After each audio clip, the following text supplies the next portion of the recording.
de banco de dados, NoSQL e SQL, né?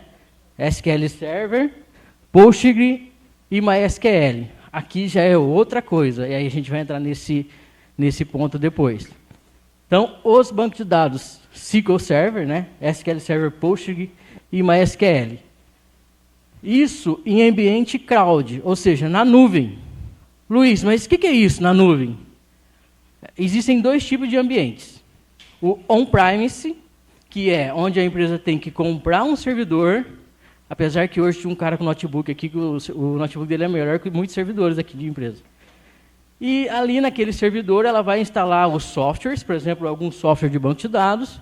Se aquele software não for, por exemplo, open source, no caso de um SQL Server, ela vai ter que comprar uma licença e pagar, cara, muito dinheiro.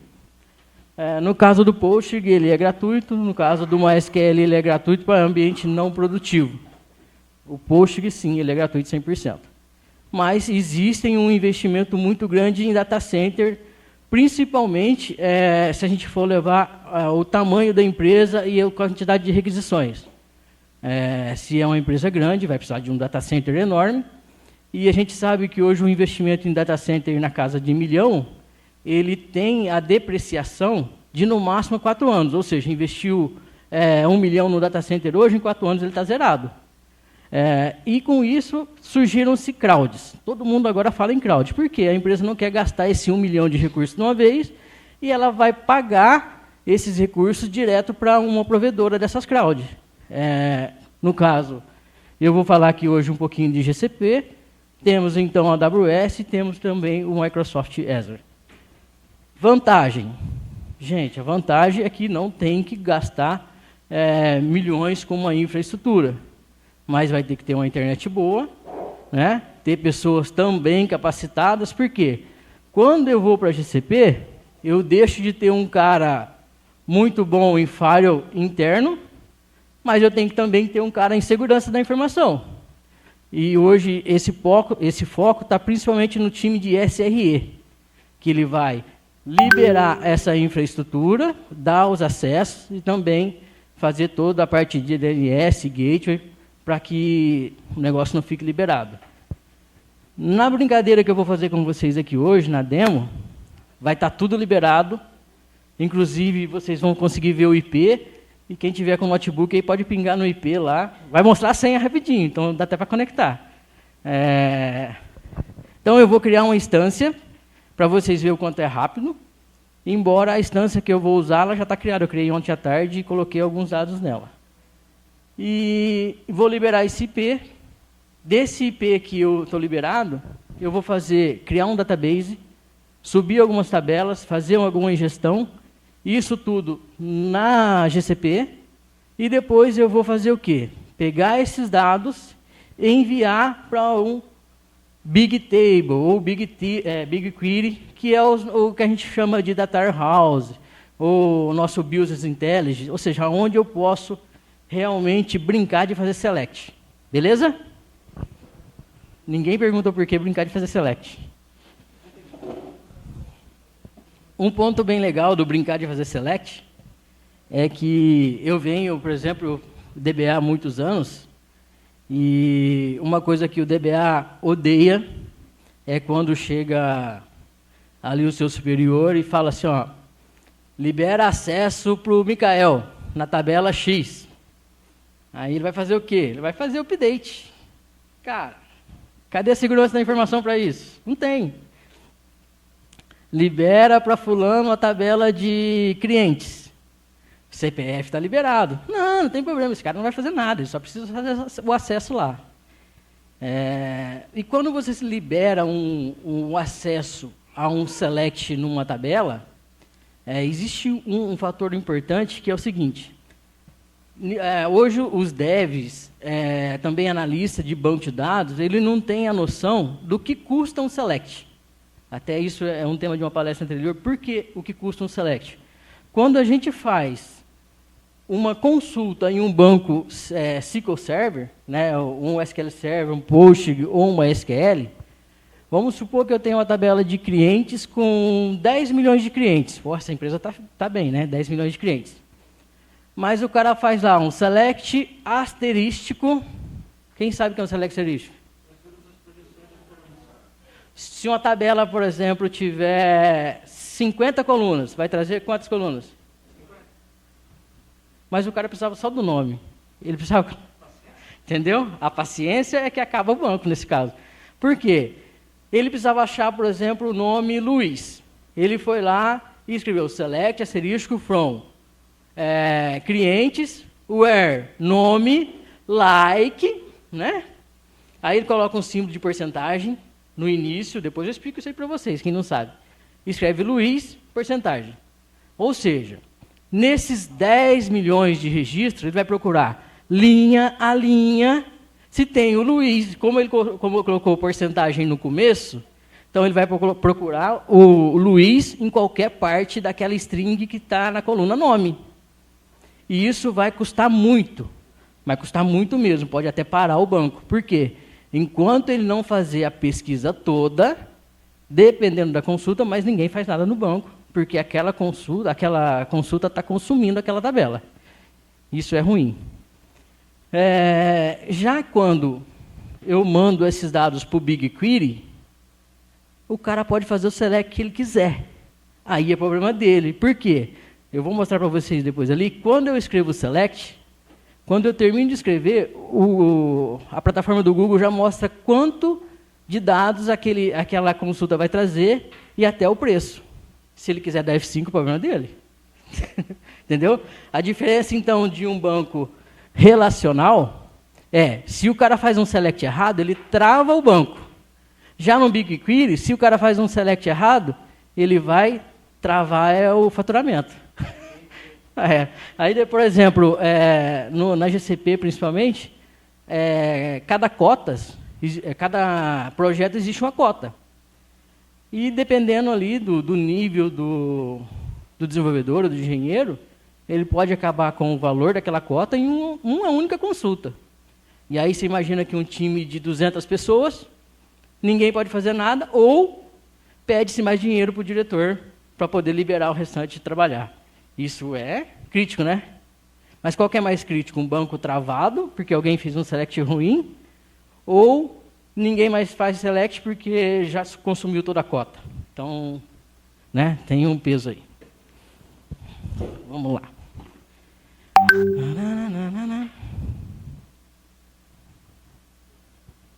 Deixa eu fechar uma coisa aqui.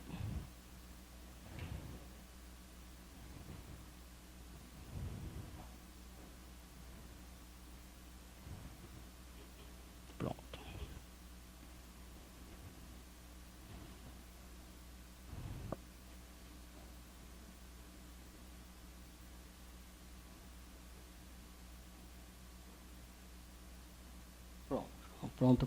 Pronto. Bom, gente, um fator bem legal, por exemplo, para a minha conta na GCP, eu não precisei de entrar em contato com nenhuma outra empresa. O que é isso, Luiz? O que você está querendo falar? É que tem muitas empresas que acham que não podem ir para a cloud, porque tem que contratar uma outra empresa para poder fazer todo esse intermédio. Não. Olha, eu, Luiz, pessoa física, tenho a minha conta ali no Gmail, criei a minha conta na GCP, durante alguns meses ela foi gratuita, agora não, agora está paga aqui. Então, o que eu fiz? Eu tive que colocar um cartão. Ontem, quando eu terminei essa demo, eu fui lá e interrompi a minha instância para ela não ficar gerando custo em dólar até hoje. Agora há pouco eu peguei e startei ela, demorou coisa de 5 minutos. Vou fazer um overview aqui para vocês da Google Cloud. Quando a gente acessa pela primeira vez, a gente tem aqui qual que é o projeto e o que a gente pode fazer. Criar uma VM. O que é uma VM, Micael? Isso é uma máquina virtual, né, gente? Do mesmo jeito que um data center, eu posso criar N VMs, né, ou seja, N máquinas, cada uma com um IP diferente, cada uma fazendo uma arquitetura separada.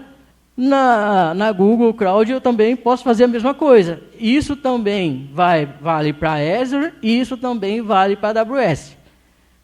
Eu vou explicar hoje somente sobre GCP, que é o meu forte hoje, é o que eu trabalho no meu dia a dia.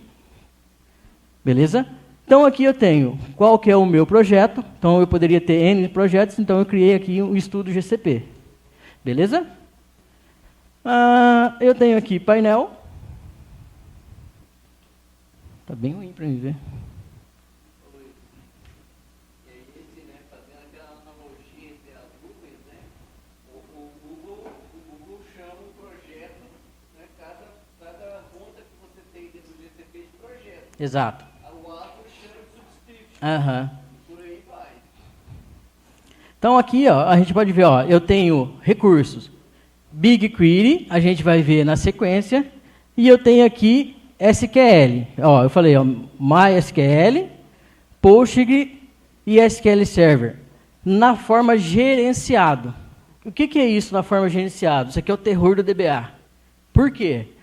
Aqui eu tenho ó, uma instância. Eu chamei ela de Tech Connection. O que é essa instância? Uma máquina que foi feita virtualmente, sem nenhuma ação humana, a não ser aquela CRIE. E mais nada, eu não tenho acesso dentro daquela VM, eu não tenho acesso de alterar ela, a não ser escalar ela verticalmente ou horizontalmente. Eu vou até clicar nela aqui. Ó. Essa máquina Tech Connection, eu criei um banco em Postgre. Eu poderia criar ele em MySQL e também poderia criar em SQL Server. Eu vou voltar aqui e vou aqui, ó, criar instância. Só para vocês verem um pouquinho. Então eu tenho ó, MySQL, Postgre e SQL Server. Do mesmo modo que funciona em um ambiente on-premise. O que é o ambiente on-premise, gente? Um servidor alocado dentro da empresa, certo? Se ele não está alocado dentro da empresa, ele não é on-premise, Luiz? Não, ele não é on-premise. Tem empresas que locam o servidor, alocam a infraestrutura de uma outra empresa. É um meio de uma nuvem. Só que tem uma outra empresa aqui em Floripa, tem bastante empresa assim. Ela te dá um IP, você vai lá e instala o que você quiser. Mas aí você tem que pagar o licenciamento. Tá? Nesse caso aqui, ó, eu vou até fazer um demo aqui. A gente vai escolher aqui um SQL Server só para vocês terem ideia de custos. Ó, vou escolher aqui o SQL Server. Aqui eu vou pôr um nome normalzinho aqui. Eu tenho a opção aqui de escolher qual é a versão que eu quero. Tá? Então eu vou escolher aqui 2022 Standard. A Express ela tem limitação. A Web também. A Standard ela é um pouco melhor, com menos recursos do que a Enterprise. O que tem no caso a Enterprise? A Enterprise eu posso criar um índice online com uma base de 2, 3, 4, 5 teras que eu não vou derrubar ninguém. Já na Standard eu não posso fazer isso. Só que o custo dessa Enterprise aqui é na casa das estratosferas. Já o Standard é pagável por uma grande empresa. Vou criar aqui.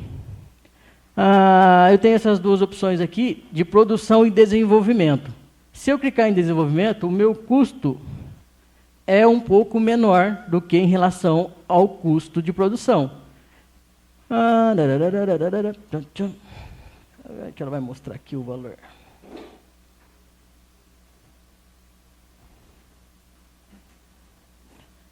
Quando a gente define a senha, para a SQL Server, a própria GCP tem um usuário único chamado SQL Server.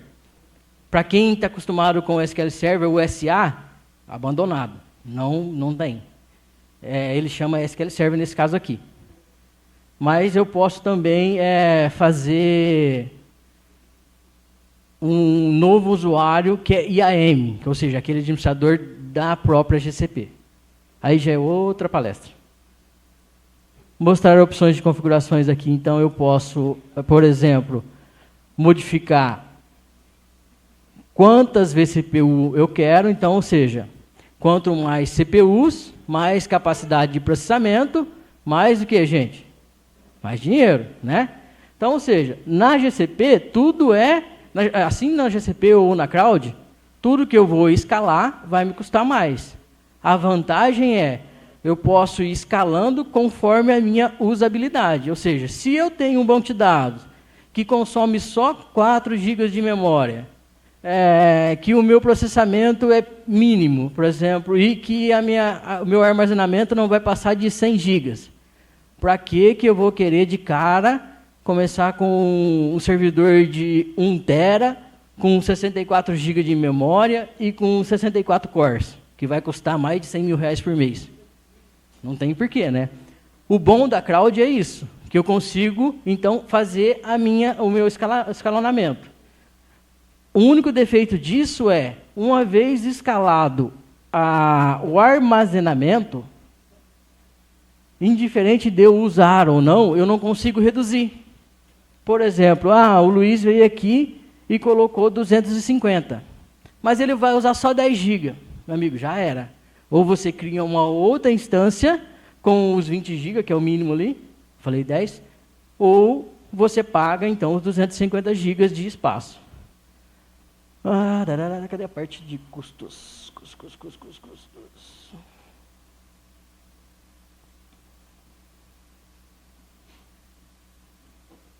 Tá aqui. Ai, caramba, instância querendo criada. Vai custar. Bom, não tem problema. Depois nós paga.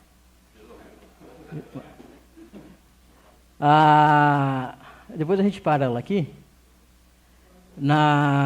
Quando eu fiz a minha primeira conta na Azure, eu criei uma máquina, eu tinha uma conta gratuita, podia usar $700. Eu criei ela e deixei ela lá, pica da galáxia, máquina boa, de repente veio uma fatura no cartão de 4 mil. Aí eu liguei lá para o cara para a Microsoft, desesperado, quase chorando, eu não ganhava isso por mês.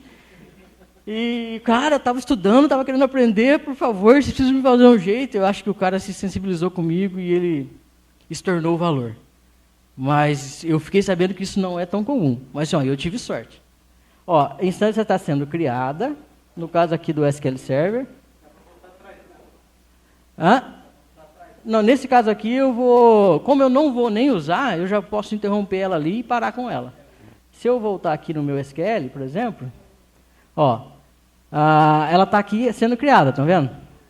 Já essa Tech Connection, ela já está criada. Lógico que o custo dessa aqui, por ser um SQL Enterprise, Standard, está aqui, desculpa. Se fosse um Enterprise, eu tinha que parar a palestra agora e cancelar o mais rápido possível. Você ia sair daqui devendo até mas vamos brincar nessa aqui, que é o foco da palestra. Gente, se eu só voltar aqui. Aqui tem um negócio perigoso, IP público. Igual eu falei para vocês, eu não me preocupei com qualquer parte de segurança, eu só quero mostrar como que funciona. IP público. Quem tem um computador aí pode dar um ping nesse IP que vocês vão conseguir acessar. Então, para quem, uma vez ele público, cara, a empresa que eu trabalho, a gente tem tentativa de invasões diárias. E são muitas. Consegue? Não, cara, é muito difícil quebrar a senha. Mas aquilo fica toda hora batendo e consumindo recurso. Porque o banco, uma vez que ele bate, ele mostra o login. Então o banco tem que tentar validar se aquele login é válido ou não. Então o login não é válido, porque muitas vezes o próprio nome que está passando não está correto, e muito menos a senha. Mas ele sofre esse recurso. Beleza? Então aqui eu tenho, a minha instância, ou seja, o nome da minha máquina, ou seja, o meu nome do meu computador aqui, o meu data center, o meu servidor, chama Tech Connection. Eu tenho um IP público e tenho o meu IP interno, que eu posso usar dentro da própria GCP, dentro de uma máquina GCP. Oi? Dá sim. Você pode habilitar um Cloudflare, por exemplo, criar um DNS, fazer toda essa lógica e só o teu grupo, ou seja, só as tuas máquinas acessam. Eu não me preocupei com isso, eu quero só mostrar o funcionamento da GCP e, vou levar isso para a minha empresa amanhã, vou falar para o meu patrão, vamos colocar, porque o Luiz falou que é mais barato, e aí você deixa esse IP liberado e está ferrado. Aí vai ficar mais caro. Bom, está aqui o IP, né? Eu tenho aqui também os usuários. Quando eu crio um banco Postgres, o próprio usuário padrão, né? Ele já é o nome Postgres. Então, eu posso vir aqui também nele, e mudar uma senha, colocar qualquer senha aqui. Nesse momento, ou seja, quem está logado aqui, que tem esses privilégios para fazer isso, porque até esse tipo de controle a gente consegue fazer, né? Às vezes, por exemplo, eu, Luiz, dentro da minha conta empresarial na empresa, posso não ter acesso para chegar nessa parte. Nesse caso aqui, é uma conta minha, eu consigo fazer.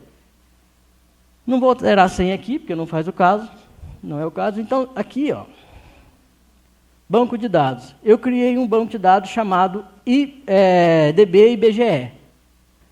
Já dá para saber o que é, né? Então, ou seja, eu fui aqui no GitHub de alguém que colocou público todos os estados, todos os bairros, todas as cidades, fiz aquele download, criei no meu banco, deixa eu mover aqui a tela agora.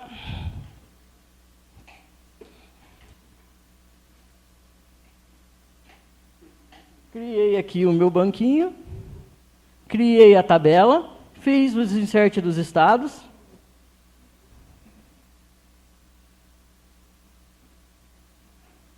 Criei a tabela de município, fiz o insert de município.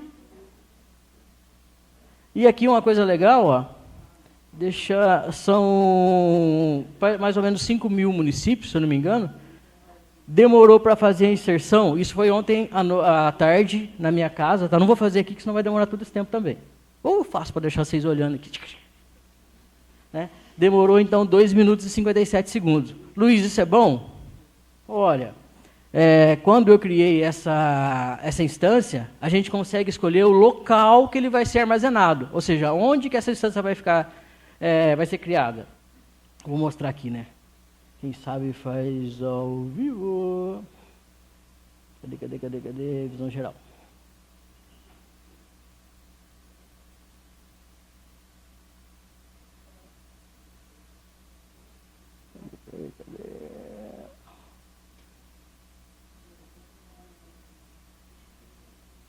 Ele não vai mostrar porque já passou, eu não consigo alterar mais. Mas aqui, eu tenho as zonas de criação, então eu posso criar em qualquer lugar, inclusive em um servidor aqui no Brasil, que o Google já tem. Provavelmente deve ser Só que criar uma instância aqui no Brasil, ele custa muito mais caro. Por quê? Impostos. É mais barato a gente armazenar esses dados lá nos Estados Unidos. Criar uma instância lá, ela vai ficar... Tipo assim, se aqui custar $2 por hora, lá vai custar 1.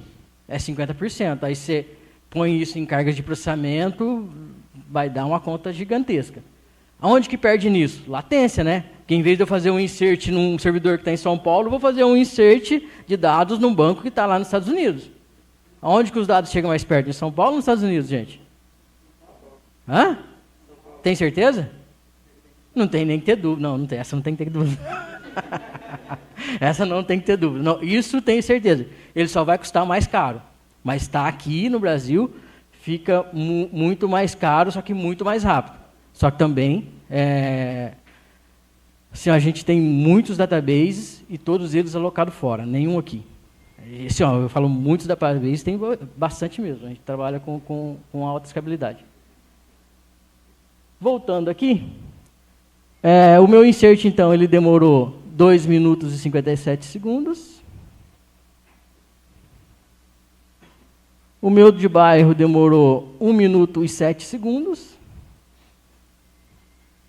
Lembra que eu falei aquela hora do select asterístico? Gente, o Luiz usou select asterístico. Corta isso da vida de vocês. Por quê? Se eu vim aqui no database, em public, município. Colunas. Eu tenho 1, 2, 3, 4 colunas. Se eu quero procurar, por exemplo, só Florianópolis, às vezes serve para mim o ID dela? Não, eu estou procurando o nome. Eu nem sei por que eu estou procurando o nome Florianópolis. Vamos ver aqui. Por que eu estou procurando? Achou. Florianópolis, Floriano Peixoto. Eu queria só Florianópolis. Mas não terminei de digitar tudo. Trouxe 3. Mas eu precisava do ID? Não, eu só queria fazer um select. Só queria brincar. Né? Então, cara, se você sabe o que você precisa, seja determinado e coloca o quê? Olha, eu quero só saber só o nome. Então, coloca aqui, em vez de asterisco, coloca nome. E executa a tua consulta de novo. Ela foi até mais rápida. Por quê? Em vez de pegar no banco, trazer todas as colunas, isso eu estou falando só 4 colunas. Eu trouxe só uma coluna. Qual que é a diferença disso, gente? Quando você faz um select em um servidor SQL Server, ou seja, relacional, SQL Server é o SQL Server, desculpa, é um banco de dados relacional. Quando você roda esse select, o banco vai interpretar um plano de execução e vai falar para esse servidor, para essa instância, olha, essa consulta vai custar tanto giga. Não nesse caso aqui, não é uma tabela tão grande. Você tem memória para isso? Tem, então executa. Você tem memória para isso? Não, então executa em partes. Aí começa assim. E aí o dev vem, a consulta está demorada. Por quê? Ele quer consultar muitas informações, eu não tenho memória para processar e para trazer, porque quando ele traz esses dados, eu preciso de memória. Beleza? Então, quanto mais demora, né, mais eu travo o banco, o meu escalonamento vai abaixando, a minha quantidade de requisições vai minimizando, eu começo a criar uma fila e uma cascata, um efeito cascata, e vou derrubar todo mundo, e assim vai. Dúvidas? No plano de select ali, a última coisa que eu vou montar vai ser select, da projeção. Vai primeiro monto ela. Não, primeiro é o select. Depois ele vem com o from aqui, e o where, ele vai validar ele se tem índice. Entendeu? O índice é o que está no where. No where. Só que se você coloca um porcentagem aqui, já era, não tem índice mais. Ele monta uma árvore de consulta. Isso, exatamente. Vai pegar os dados de acordo com a tabela selecionada e a coluna. Exatamente. Fazendo para cima, a única coisa que vai montar vai ser o select. Exato. O que eu, como, por exemplo, o DBA, não recomendo fazer de maneira alguma. Eu quero ordenar por ID decrescente, ou seja, crio 3 aqui primeiro. Aí a pessoa vai e coloca aqui no final aqui um order by ID desk. Gente, a aplicação consegue fazer isso brincando, porque os dados já estão lá nela. Não faz isso no banco, porque aí no banco eu vou ter que fazer um search. Ou seja, se eu gastei 1 GB de memória, eu vou gastar mais 1 GB para processar, para poder dar os dados bonitinhos do jeito que o dev quer. Essa é uma dica, tá? Leva isso para a vida. Os DBA não vai xingar você. Bom, gente, eu também tenho aqui a tabela de estado. Aqui é só para vocês verem. Isso tudo está na nuvem, não está nada na minha máquina. Como que eu posso provar isso para vocês? Aqui no PG Admin, se eu vir aqui em Proprietors, Connection, olha lá, o IP, se eu voltar aqui, visão geral, olha lá o IP. Alguém quer pingar no IP aí e tentar conectar? Pode mandar ver. Agora não tem problema, não é um dado produtivo, né? Então, estou conectado lá, esses dados estão sendo gravados lá. Gente, o que está acontecendo da agora para frente? Qual que é a tendência? É que a equipe de Analytics não tenha acesso a esse tipo de informação para criar um relatório. Aqui eu tenho só 3 tabelas. Estado, município e bairros. Mas vamos falar a nível de ERP, eu teria pedidos, eu teria notas fiscais, eu teria clientes, teria aí no mínimo umas 300 tabelas. E dar acesso a isso a N pessoas custaria o quê? O travamento do banco. Porque o dev chega para ele ali, gente, não estou falando mal de dev não, eu sou DBA, tá? E dev não gosta de DBA. Não estou falando mal, já falando. Quem sabe fazer mais gracinha é o Paulo, né? Chega para o cara de Analytics ali, me desenvolva um relatório que traga quantas vendas foram ocorridas, eu tenho como filtros data, cliente, cidade, ele vai escrever ali a query dele e vai colocar. Ele não precisa preocupar com custo, porque ele é um desenvolvedor, ele está fazendo isso. Se vai ferrar o banco ou não, foda-se o DBA depois. Então, o mundo agora está virando isso. Eu estou falando o mundo porque estamos indo para essa parte de analista de uma forma muito grande. O que seria isso? Em vez de dar acesso aqui para a pessoa e ele fazer N cagadas, indiferente de saber ou não estou falando mal de dev, de novo. A gente, então, dá acesso para os analytics em um BigQuery, ou seja, uma tabela grande. Ali você pode deitar o SQL, fazer a tua consulta, que você não vai travar nada. Qual que é a desvantagem disso? Eu falei no comecinho. Aqui eu travo, lá no outro acontece o quê? Dinheiro. Lá eu vou ter que pagar pelo meu select. O que o dev, os analytics não vê, por exemplo, aqui o custo eu posso parar uma operação. O custo de parar uma operação de uma empresa não poder vender, não tirar nenhum pedido durante 5 minutos, pode ser muito mais alto do que um select mal feito no BigQuery, mesmo que ele custar mais. Por quê? Deixar de vender para a diretoria da empresa é muito pior do que ter que arcar com a dívida, que ela pode escalonar, ligar para o Google, pedir um desconto e assim vai. Beleza? Aqui na GCP, a gente tem algo legal, que é, então, o BigQuery. Ó, aquela minha database XXX do SQL Server está criado. Ah, não sabia que tinha isso aqui, dispensar. Beleza. Aqui vocês podem ver que eu tenho vou começar bem do comecinho aqui. O BigQuery é todo web, não tem um software para você conectar, e ele começa que jeito? Aqui. Eu tenho um outro ID de projeto, ou seja, para quem que eu vou estar entregando essa parte. Eu tenho a minha segunda conexão aqui, é um dataset, né, o IBGE aqui. O IBGE, e dentro dos meus datasets eu crio as minhas tabelas. Então, isso está sendo feito de forma muito organizada, por quê? Não aqui, vamos dar um exemplo do que as empresas fazem hoje. Cria-se N projetos para atender N grupos dentro de uma empresa, N datasets, e esses datasets eles podem ser ordenados por camadas. O que essas camadas? Camada de raw, por exemplo. Olha, eu coloco todo tipo de dado grosso lá sem tratar. Uma camada de refinamento. Eu refino, eu trato os meus dados e movo esses dados daqui para uma outra camada. Só que eu também consigo fazer o quê? Dar acesso só para algumas pessoas.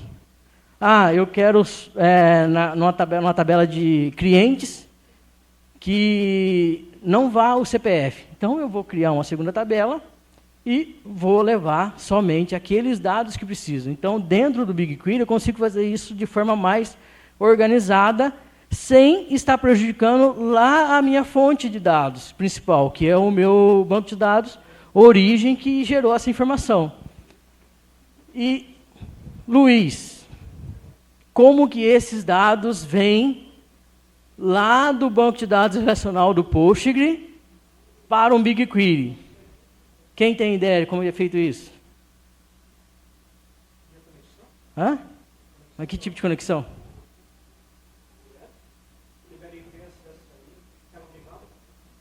Aí eu travaria o banco. Mas não é assim. Ninguém tem ideia? Aí está o pulo do gato. É o famoso que a gente fala de ETL. Ou seja, um plano de extração. A gente vai extrair esses dados por algum tipo de conector. Eu posso usar o Kafka, eu posso usar o Debian, eu posso usar algum tipo de enfileiramento no PubSub, para quando fazer um insert aqui já mandar para lá, para o PubSub, do PubSub mandar direto para a minha tabela. Então eu tenho Ns. Uma forma bem legal de se fazer é criar uma Crowd Function. O que é uma Crowd Function?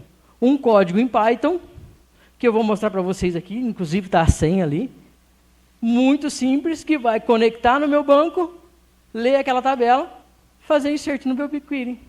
Muito simples. Só que aqui eu estou rodando ele de forma manual. Tanto que eu vou mostrar para vocês ali, o script é bem grotesco, né? Ele está só fazendo um select na minha tabela município e fazendo um insert.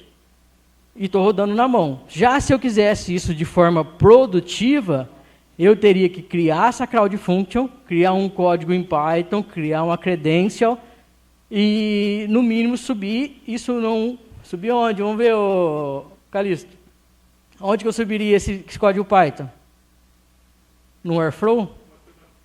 Subiria no Airflow. Um Databricks. Voltando ali, a gente já falou bastante, eu acabei interrompendo a palestra do Calixto para falar um pouco sobre Airflow, ou DAGs, que é o quê? Um local onde a gente consegue fazer um composer de vários agendamentos de trabalhos. Então, um desses trabalhos seria, olha, eu quero que diariamente, todo dia, à meia-noite, você vai na minha tabela, leia o banco X e traga para o BigQuery. Ah, não, eu quero que você faça isso de cada 10 em 10 minutos, a cada 1 hora. Então, ou seja, para quem está acostumado com o SQL Server, o agent, o job, é um Airflow. Né? O Airflow faz tem o mesmo sentido, não é que é um Airflow. Né? Falar que é errado.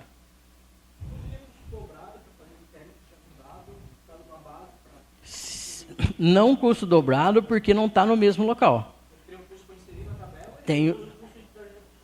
Eu tenho custo de armazenamento e de consulta aqui. Né? Qual que é a vantagem disso? Ninguém da minha empresa tem acesso ao banco produtivo. Não tendo acesso ao banco produtivo, cara, eu estou livre de alguém fazer uma cagadinha lá, mínima que seja. Gente, por que cagadinha? Cara, escrever um select de qualquer jeito é uma cagadinha. Aconteceu comigo, mas muitas vezes mesmo. A pessoa ia fazer um select, aqui no banco relacional, select asterisco from cliente, e ele colocou lá o where, o nome do cliente, certinho. Ele fez tudo certinho. Colocou o asterisco, ele não tem problema, mas ele colocou o ID do cliente. A pesquisa é instantânea. Mas antes de fazer aquela consulta, ele escreveu assim, ó, begin tran. Que quem sabe já começou a rir, né? Ou seja, abra uma transação. Fiz o select. Vou tomar um café. Aí lá no café encontro o Luiz, lá no café encontro o Micael, e estamos lá tomando um café, e de repente para tudo. Por quê? Ele abriu uma transação. Por mais que aquele select que ele fez já terminou, mostrou na tela para ele, a transação fez o quê? Olha, ninguém mexe nessa tabela, porque agora ela é minha, enquanto alguém não finalizar o que foi feito, esse select, esse update, esse delete, ninguém faz nada. E aí a gente já viu muito isso, né, cara? A gente já viu assim, ó, muitas e muitas vezes mesmo. A pessoa fez por querer? Não, fez inocente. Aprendeu que para todo select ela tinha que abrir um begin tran. E um begin tran você só se abre quando você vai fazer uma alteração, ou um delete, ou um update, e você pode ocorrer que ele dê erro. Então você quer o quê? Olha, se acaso der erro nesse insert aqui, porque tem uma trigger que alguém já falou hoje aí, faz um rollback. Aí eu consigo voltar. Então, nesse caso, eu teria que fazer um begin tran. Mas durante o tempo desse passo, ou seja, abri o begin tran, fiz aquela interação, a trigger deu erro ou não, foi alguns segundos, aqueles milissegundos que seja, aquela tabela ficou indisponível. Isso é fato. Ele tem fila, ele entra na fila ali, entra na requisição, tem que ter memória pronta para fazer tudo isso.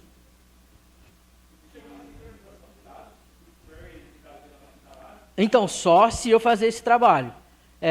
Criar uma crowd function, e essa crowd function, eu chamar ela via Airflow, e esse Airflow tiver agendado para rodar de tal horas para ir buscar esses dados. Ou fazer via PubSub, que é... até a Letícia falou outras ferramentas também, eu conheço mais o PubSub, que é um enfileiramento, e aqueles dados bate lá, vem para cá. Então, eu tenho N modos. Ou posso usar um conector do Kafka, ou posso usar um conector do Debizium também, que faz esse movimentação de uns dados, né, do local relacional para esse Big Table. Mais alguém tem uma dúvida? Não? Eu vou rodar o Python aqui rapidinho.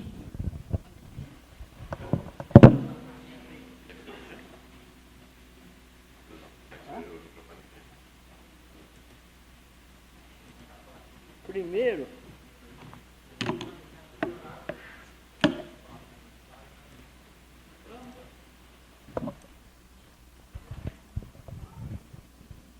tem gente falando aí que está com o tempo estourado. Beleza. Python.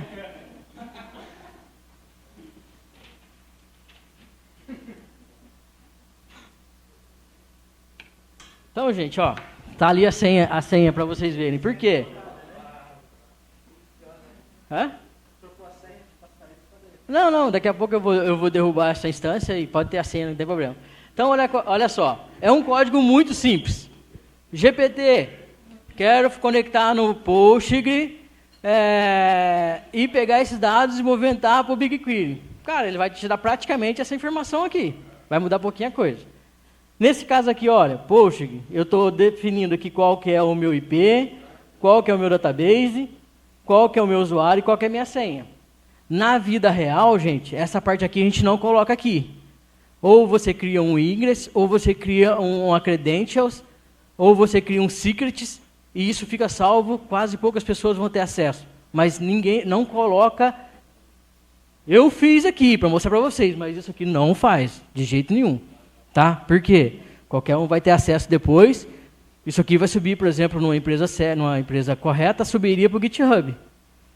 Aí estaria todo mundo lá. Imagina se por acaso alguém ainda sobe num GitHub errado público. Aí ferrou tudo mesmo, né?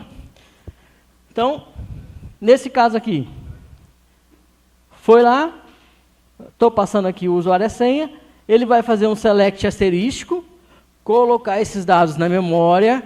Olha só, eu fiz isso para testar. Eu sei que a tabela tem poucos dados.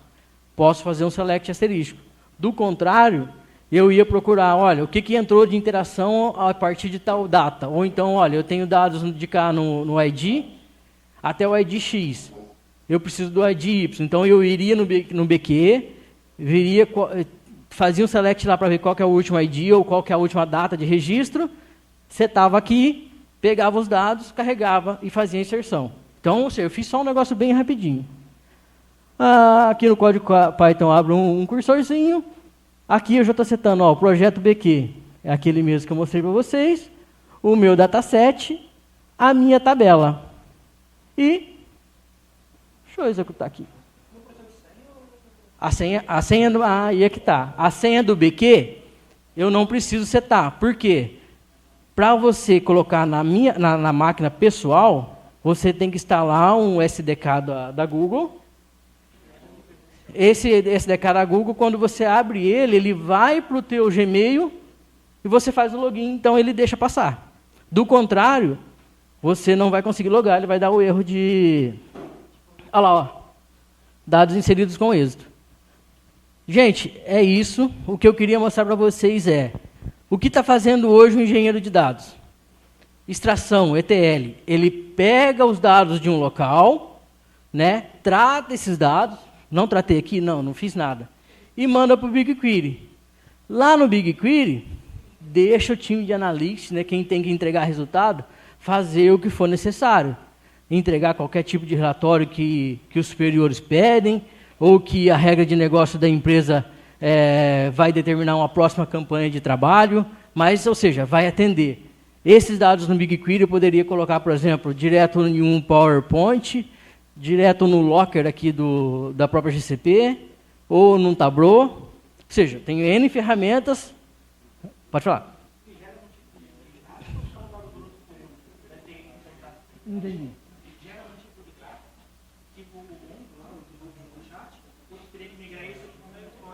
Não, teria que migrar. Aqui a gente é só dados mesmo. Uma ferramenta é a mesma, ele tem compatibilidade com aquele estúdio da Google, Não, então o Data Studio agora chama Locker. Ou alguns estão chamando de Looker, eu falo Locker, eu não sei qual que é o certo ainda. O Data Studio virou Locker, por isso então, lá no BQ eu poderia plugar direto, então, no Locker, num Power BI, né? Ou num Tableau, ou qual que é aquele que usava antes lá? O Grafana também daria certo. Então, ou seja, mandei para lá, gente, aí não tem mais problema de eu travar qualquer banco. Mas eu tenho um custo. Por quê? Quando eu vou fazer o meu select aqui, deixa eu mostrar isso rapidinho, isso eu tenho que mostrar, para a gente acabar.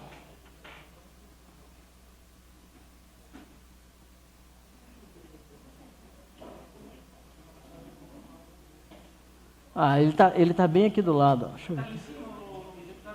Não.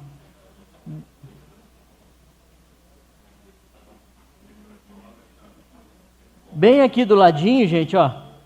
Ele mostra o custo em dólar daquele select. Nesse caso aqui, é só um select numa tabela muito pequena, ele vai dar 0 mega, ele não vai dar valor nenhum, ou seja, posso executar que não vai dar custo nenhum. Um negócio legal aqui do BigQuery, só para mostrar rapidinho para vocês, para a gente encerrar, é que o select, ele tem custo. Mas se eu vier aqui na tabela, ó, clicar aqui na tabela município e clicar em preview, ele mostra todos os dados sem custo nenhum. Então, ou seja, eu quero ver a tabela, mas eu não quero fazer select, não estou fazendo filtro nenhum, ele vai mostrar os dados aqui, não tem custo. Mas se eu for fazer o select, aí ele vai ter custo. Beleza? Gente, dúvidas? Ele mostra o diagrama, Hã? o relacionamento das tabelas? Não tem relacionamento. Não tem chave PK, não tem indentação, não tem nada disso. Porque aí a gente está falando em Big Table, né? Se o Matheus estivesse aqui, ele ia falar que é um mongo que está ali dentro. Ali. Obrigada. Então, a principal cobrança então seria referente ao select? Ao select. Demais funções? No caso do BigQuery, não. Ele custa por consultas que você faz. Então, quanto maior a consulta... Eu posso criar, por exemplo, que para quem trabalha em banco e está acostumado a criar procedures, eu posso criar uma procedure aqui, uma proc, colocar ali toda a minha regra de negócio e depois dar um call nela aqui e ela vai executar e trazer os dados. Só que tudo isso vai ter o custo. Entendi. Obrigada. E esse custo, eu não vou mostrar a parte de custo que não vai dar tempo, seria uma palestra de 2 ou 3 horas, mas esse